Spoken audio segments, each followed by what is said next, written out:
The Alphabugs, written by Jeryl Christmas and narrated by Stephen Roselle.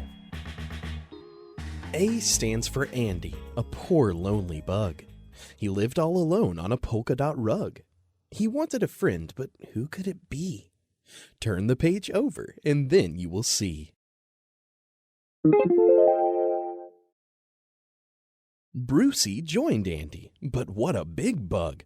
There might not be room for them both on the rug. But Andy was happy, no longer alone. Bruce was a friend he could call his own. Clarence came next, walking in like a king, with his head held back while Bruce started to sing. "Quiet!" yelled Clarence. "I'll have none of that." He ordered them bring him a chair, and he sat.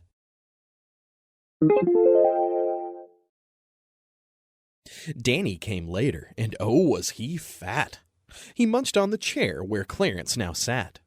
He munched and he crunched till the chair fell in two, and Clarence fell down with a great big to-do. Edward was next to come into the crowd. Standing perfectly straight, he looked rather proud. Not a word did he speak to one single bug. He walked up beside them and gave them a shrug. Flora trailed close behind Edward, her kin. The bugs gave a whistle like typical men. But Edward raged at them. Each feared for his life. What the bugs didn't know was that this was his wife.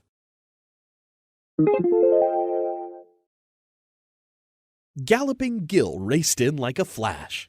He ran as if in the 50-yard dash. He screeched to a halt and gazed at this crew. The bugs turned their heads and looked at him too. Harvey marched in like a prancing Great Dane. He looked at young Flora, but she was too plain.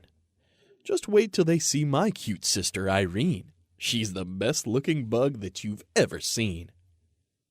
Irene looked at no one as she strutted in. If you look at her sideways, you'll see she's Harv's kin. She put on a show, dancing round for a bit, then ended her act by doing the split.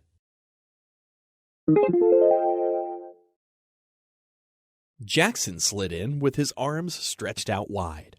He was eager to speak and finally cried, "Look out! Here she comes! Oh, now it's too late!"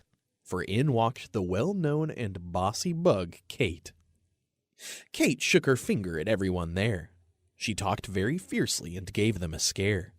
She said that her rules and demands must be met, and she would bring order to all of them yet. Leo knew someone who'd really bring peace and announced the arrival of mighty Maurice. So Kate's job was threatened. She'd have to step down. For in walked Maurice, complete with his crown.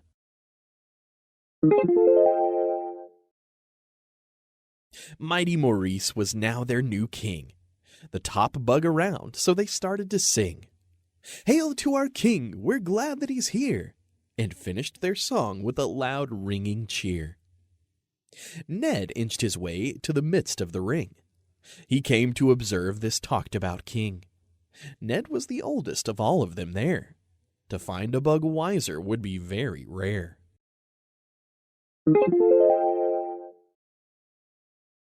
Oz was a round bug, and as he rolled in, on the upside-down turn, he must tuck his chin. This was a bug that met all with a grin. He rolled over and over, again and again. Penny flew in on her beautiful wings, but no one came near her, for fierce were her stings.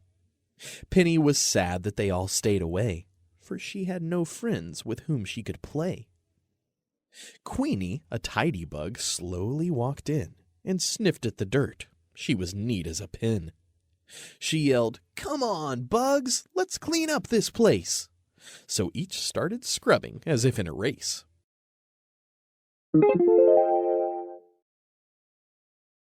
Ramona came in to give her advice and said that this place could never look nice. She cried, "There are too many living in here." But Bruce yelled, "Not so," which brought on a cheer. Slithering Sam slid into the room and climbed to the top of old Queenie's broom. He yelled, "Listen here," to all of the bugs. "This place would look neat if you'd bring in more rugs."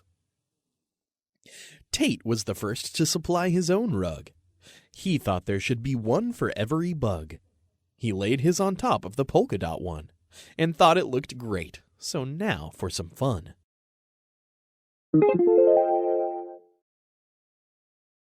Uncle Uriah edged into the crowd and said, "Y'all have fun, but don't be too loud. I'm well overdue for a long, restful nap, and I'll go just as soon as I find my nightcap." Vince was the next one to finally appear. Just 4 bugs to go, and they all would be here. He saw 26 after counting the rest. Same as the alphabet. Who would have guessed?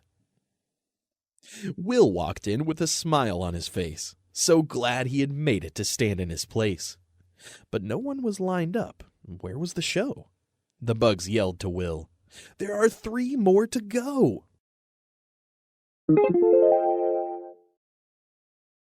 Xavier raced in and, quite out of breath, said he was sure he would run to death.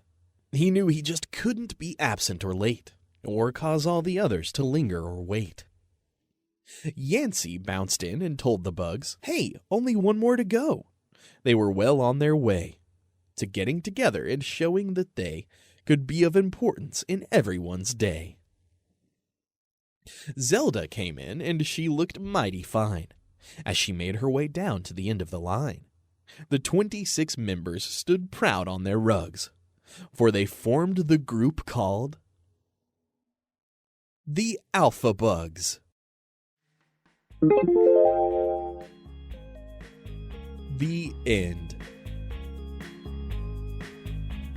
You have been listening to The Alphabugs by Jeryl Christmas and narrated by Stephen Roselle.